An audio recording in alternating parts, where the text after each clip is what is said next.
Hi, this is Brian Resney. It's question and answer day. And one of the questions that I've had that comes up often, at least in the last 2 or 3 years because of low interest rates, is how do you increase retirement income?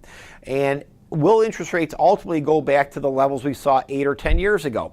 I'm going to answer that second part of the question first. I do not see interest rates going up to levels we saw 8 or 10 years ago in the next 20 or 30 or 40 years unless the economy starts growing at 3 to 4% GDP growth year after year after year for decades to come. I don't see that. What I do see is slow increases in interest rates on a growing economy.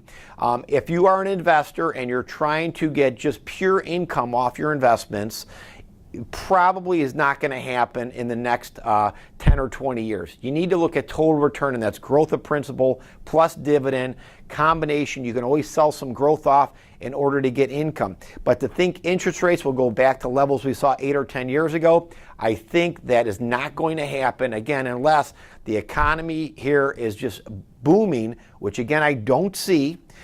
Even under a Trump presidency, we'll have a good growth economy, in my opinion, but not booming for decades and decades where interest rates would move up that high. And again, all world economies would have to be booming, which again, I do not see developed economies outside the U.S. booming ever again. They'll have slow growth because their policies are so far more burdensome even than the U.S.